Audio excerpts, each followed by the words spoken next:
Économie de Max sur i24 News, soyez les bienvenus. Voici le sommaire de cette édition. À la une aujourd'hui, cette sensation sur la planète high-tech. Facebook s'offre à prix d'or le célèbre service de messagerie WhatsApp. Pourquoi un tel montant ? 19 milliards de dollars. Nous serons en ligne avec Anthony Benhamou pour tenter de saisir les vrais enjeux de cette acquisition record et inattendue. Nous prendrons aussi des nouvelles du sommet de l'ALENA, l'Alliance nord-américaine de libre-échange. Ça se passe au Mexique.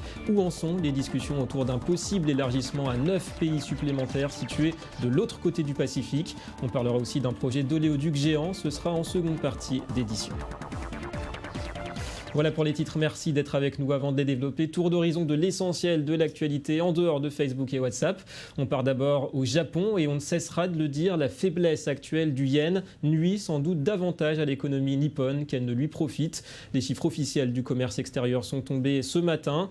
Le Japon enregistre en janvier un déficit commercial inédit, 27,3 milliards de dollars. C'est un record absolu. Il équivaut en un mois au quart du total de 2013. Et pourtant, les exportations progressent de 9,5% en rythme annuel. Les importations augmentent de 8% en volume, mais c'est leur valeur qui a, elle, bondi plus 25%. Du coup, les interrogations se multiplient quant à l'efficacité de l'actuelle politique de relance du gouvernement Abe. La très forte demande énergétique du Japon ne pourra que renforcer ce déficit commercial.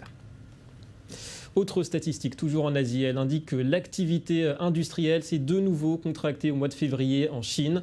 L'indice provisoire PMI des directeurs d'achat est tombé à 48,3. C'est son plus bas niveau en 7 mois. Comme en janvier, on reste en dessous du seuil de 50 qui sépare croissance et contraction de l'activité. Et puis la composante de l'emploi recule, elle aussi, pour le 4e mois d'affilée à 46,9. C'est son plus bas en 5 ans. Les nouvelles commandes sont également en baisse pour la première fois en 7 mois.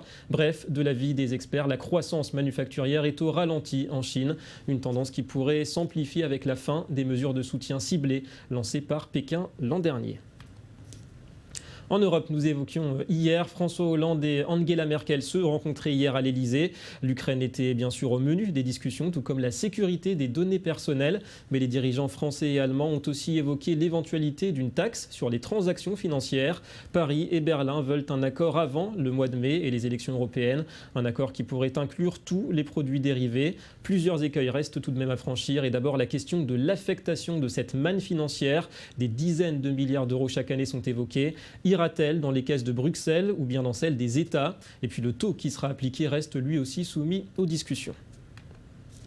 Enfin, toujours en Europe, le secteur du high-tech semble poursuivre son déclin. Seules 8 sociétés européennes apparaissent dans le top 100 mondial des entreprises de la haute technologie. Un classement publié par A.T. Kearney et qui s'appuie sur les revenus de ces entreprises. Apple, l'américain, et Samsung, le sud-coréen, dominent ce palmarès. Et parmi les Européens qui y figurent, Atos, Capgemini, Alcatel-Lucent ou encore Ericsson. Des références, mais sur les marchés professionnels uniquement. En termes de consommation de produits et de services technologiques sur le vieux continent, eh bien, l'Europe pèse pourtant un quart du marché mondial. Mais la crise explique la faiblesse des résultats, tout comme les difficultés d'accès au financement. Et retour donc sur la principale information du jour. Facebook, numéro 1 des réseaux sociaux, vient d'acquérir l'application WhatsApp pour un total de 19 milliards de dollars. On peut véritablement parler d'un grand coup, car avec ses 450 millions d'utilisateurs, eh bien WhatsApp représente sans doute l'avenir des services de messagerie. Avant d'en parler avec Anthony Benhamou, le rappel des faits avec Anthony Lesme. Coup de tonnerre dans l'univers de la high-tech. Facebook vient d'acquérir WhatsApp, l'application de messagerie instantanée, pour 19 milliards de dollars. Une somme colossale au regard du chiffre d'affaires de la pépite californienne, seulement 20 millions de dollars en 2013. L'acquisition n'a d'ailleurs pas encore convaincu les marchés puisque l'action Facebook a reculé de 4,5% hier à la clôture. Mais Mark Zuckerberg parie sur l'avenir. WhatsApp est en passe de connecter 1 milliard de personnes. Les services qui atteignent ce niveau ont tous une valeur incroyable. C'est un réseau de communication très important, très populaire, notamment en Europe ou en Amérique latine. Sur la durée, les gens en paieront pour cela. WhatsApp n'existe que depuis 5 ans, mais comptabilise déjà 450 millions d'utilisateurs. Aujourd'hui, plus d'1 million de nouveaux comptes sont ouverts chaque jour, en particulier par les jeunes générations. Point de détail qui a sûrement convaincu Facebook, qui craint de ne plus être aussi populaire auprès des adolescents et des jeunes adultes. C'est le même argument qui a poussé la firme californienne à mettre la main sur Instagram pour 715 millions de dollars en 2012. Mais comment rentabiliser WhatsApp ? Yann Koum, le patron fondateur, a déjà commencé à introduire des abonnements payants dans certains pays. Problème, un public habitué à la gratuité pourrait se tourner vers d'autres applications comme Snapchat par exemple. Son PDG a refusé d'être racheté par Facebook en 2013. L'offre s'élevait pourtant à 3 milliards de dollars. Voilà, beaucoup de questions autour de cette acquisition record pour Facebook. Quelle stratégie poursuit le groupe de Mark Zuckerberg ? A-t-il voulu prendre de vitesse des concurrents potentiels comme Google ? Nous sommes en ligne avec Anthony Benhamou, économiste pour le cabinet AC Défi. Bonjour et bienvenue à vous. Bonjour David. Alors vous êtes également enseignant à Sciences Po Paris. Alors d'abord, peut-on déceler une stratégie économique de la part de Facebook à travers cette acquisition assez retentissante quand même ? Alors oui, effectivement. En fait, ce qu'on a, c'est on a une stratégie, si vous voulez, en 3 temps. Tout d'abord, comme vous l'avez très justement dit dans votre reportage, on a une stratégie de repositionnement de la société. Effectivement, les jeunes se lassent de plus en plus de Facebook. Ils en ont clairement assez de voir leurs parents sur le même réseau social. Donc, voilà, Facebook tente de mettre une nouvelle messagerie en place pour justement pouvoir contrer cette attrition des jeunes. Deuxième point également important, c'est un coup de com' de Mark Zuckerberg. Il faut bien comprendre que le principal concurrent de Facebook, c'est Google, et que là, Facebook met une claque à Google, une claque médiatique en tout cas, et une claque vraiment qui est retentissante sur toute la planète Terre. Enfin, le dernier élément, c'est peut-être le plus important. Il faut bien comprendre qu'on a 2 business models différents. Facebook, aujourd'hui, gagne de l'argent à travers la publicité, tandis que WhatsApp gagne de l'argent à travers justement ses abonnements. Facebook cherche donc à se positionner commercialement. En rachetant 19 milliards de dollars la société WhatsApp, Facebook veut pouvoir profiter, si vous voulez, des potentiels 500 millions d'utilisateurs de WhatsApp pour pouvoir ensuite leur balancer de la publicité beaucoup mieux ciblée. Il y a donc fort à parier que la stratégie, si vous voulez, des 2 sociétés va finalement converger vers une stratégie unique, un business model unique qui est le business de la publicité. Alors stratégie, on l'a compris au niveau marketing, mais la question aujourd'hui, c'est bien sûr pourquoi un tel montant, 19 milliards de dollars au total. Où est la notion de rentabilité ? D'ailleurs, la réaction des marchés est tout sauf enthousiaste aujourd'hui. Oui, effectivement. 19 milliards, c'est énorme. On est sur des montants énormes. Ce qu'il faut bien comprendre, c'est qu'on parle actuellement d'une société, WhatsApp, qui est une PME de 55 salariés, dont le chiffre d'affaires au mieux atteindrait au maximum 20 millions de dollars. Bon, la société n'est pas cotée, donc les chiffres sont à peu près. Donc, on a effectivement un prix complètement délirant. Ce qui a fait en fait le prix, si vous voulez, de cette acquisition, c'est l'engouement actuel des marchés autour justement de toutes ces valeurs 2.0. Si vous voulez, le cas symptomatique, c'est le cas Twitter. Il y a quelques mois, lors de son introduction en bourse, Twitter est aujourd'hui valorisé à 25 milliards de dollars et Twitter ne dégage pas $1 de bénéfice. On est en fait dans un monde nouveau, si vous voulez, le 21e siècle. Et comme au 20e siècle, on a des bulles spéculatives. Et là, ça valorise quand même chaque utilisateur. Pour son 10e anniversaire, Facebook a un nouvel ami. Ok, très bien, mais ce nouvel ami lui coûte très cher. Bienvenue dans la bulle hashtag. Et puis ça valorise quand même chaque utilisateur autour de $40. C'est assez colossal quand on sait que Viber, qui a été racheté la semaine dernière, c'est à peu près $3. Comment on explique ça en 2 mots ? Pardon, excusez-moi, j'ai pas entendu. Alors, comment on explique cette valorisation d'utilisateurs autour de $40 alors que pour Viber, par exemple, c'était $3 ? Écoutez, il n'y a aucune explication rationnelle. Vous êtes dans un mouvement de bulle spéculative. Comment expliquez-vous le fait qu'au XVIIIe siècle, un bulbe de tulipe s'échangeait contre 3 tableaux de Rembrandt ? Il n'y a aucune explication aujourd'hui rationnelle. Donc on est dans le phénomène de bulle. Et comme toute bulle, à un moment donné, ça éclate. Merci Anthony Benhamou pour toutes ces explications.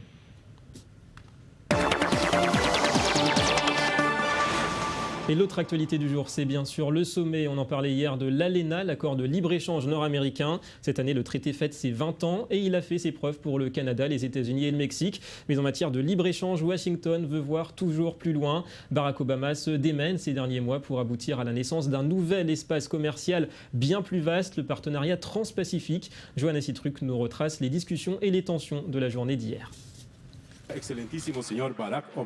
L'ALENA, l'accord de libre-échange nord-américain, fête ses 20 ans.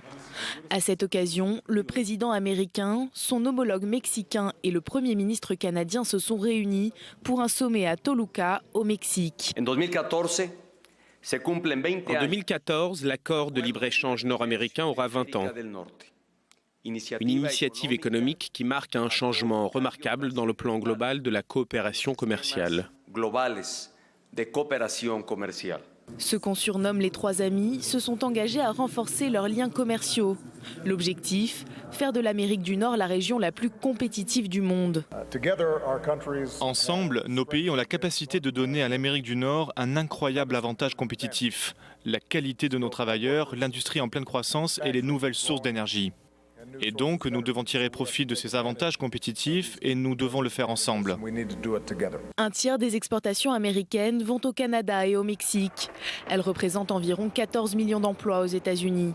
Mais aujourd'hui, l'accord signé en 1994 doit être modernisé. C'est la raison pour laquelle un partenariat élargi à 12 pays, en particulier en Asie, est en pleine élaboration.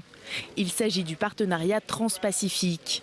Le développement du commerce est une des clés de la création d'emplois. C'est une clé pour la vitalité économique et pour la prospérité à long terme. Non seulement pour le peuple canadien, mais pour tous nos peuples. C'est pourquoi notre gouvernement va continuer à accroître le commerce avec ses deux principaux partenaires en Amérique du Nord, dans la région Asie-Pacifique et dans le monde. Mais ce sommet a également été marqué par des tensions au sujet de l'immigration, mais aussi du projet de Keystone XL, un oléoduc géant entre le Canada et les États-Unis qui permettrait d'acheminer plus de 800 000 barils de brut chaque jour vers les raffineries texanes du Golfe du Mexique. L'administration américaine n'a toujours pas donné son feu vert par crainte d'un impact négatif pour l'environnement. Je l'ai déjà dit, la façon dont Keystone impacte les émissions de gaz à effet de serre pourrait avoir une incidence sur notre décision. Mais franchement, ça doit affecter toutes nos décisions à ce stade parce que la science est irréfutable. Nous voyons déjà augmenter les événements météorologiques extrêmes, ce qui a des conséquences pour nos entreprises, nos emplois, nos familles et notre sécurité. Aujourd'hui, l'ALENA représente quelques 1000 milliards de dollars par an en termes d'échanges commerciaux. Une somme qui pourrait bientôt augmenter si les projets envisagés sont concrétisés.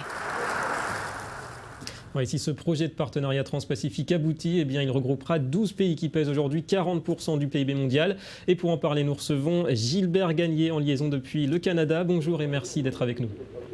Bonjour. Alors vous êtes politologue et spécialiste des relations internationales. Alors question simple, d'abord, comment est perçu 20 ans après cet accord de libre-échange, l'ALENA par les Nord-Américains? C'est un partenariat qui apparaît comme naturel aujourd'hui? Pas forcément, non. L'ALENA a perdu le momentum. Depuis 1994, le traité n'a jamais pu être amendé.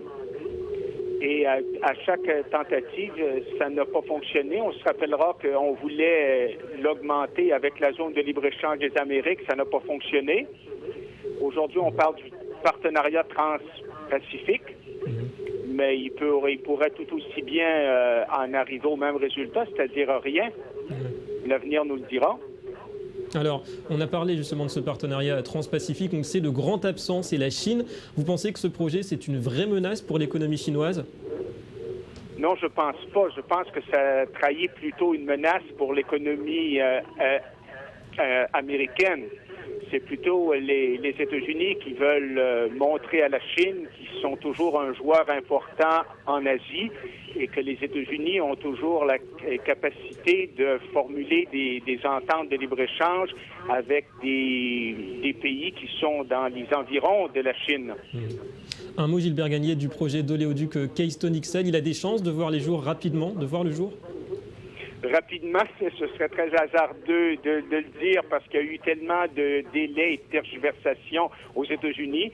Ce qu'on sait, c'est que c'est une priorité du gouvernement canadien. Et côté canadien, on commence à s'impatienter des tergiversations du côté américain. On a toujours considéré que les exportations de pétrole du Canada aux États-Unis étaient toujours une priorité pour Washington, mais il ne semble plus que ce ne soit le cas. Merci Gilbert Gagné, on aura compris beaucoup d'enjeux autour de ce pipeline. Merci d'avoir accepté de répondre à nos questions. On va passer maintenant au Media Watch. Et la presse aujourd'hui revient bien sûr en long et en large sur l'achat de WhatsApp par Facebook. Alors au-delà des chiffres, on va parler histoire. Bonjour Johanna Citruc. Bonjour David. Une bien belle histoire que celle des fondateurs de WhatsApp. Exactement, donc tout commence en 1996. Brian Acton est embauché chez Yahoo. Il s'occupe entre autres de la publicité par mots-clés. Un an plus tard, il reçoit en entretien d'embauche Jan Koum pour travailler dans le système de sécurité de Yahoo. Et 10 ans plus tard, le 31 octobre 2007, le même jour, les deux hommes démissionnent mais restent en contact. En 2009, Brian Acton, qui cherche du travail, enchaîne les refus, en mai d'abord de la part de Twitter et en août de la part d'une autre grosse compagnie américaine. Je vous laisse deviner de qui il s'agit. Ne nous dites pas que c'était Facebook. Et si, c'était Facebook. Résultat, il s'associe avec son ancien collègue Jan Koum. Les deux hommes font une petite compagnie, une petite start-up. Il s'agit de WhatsApp, qui a bien grandi depuis. Je vous le rappelle qu'elle vient d'être achetée par Facebook pour 19 milliards de dollars. Merci Johanna et à très bientôt pour une nouvelle revue de presse. Et c'est la fin de cette édition. Merci à vous d'avoir été avec nous. Économie de Mag revient très vite sur i24 News et l'information continue. Restez avec nous.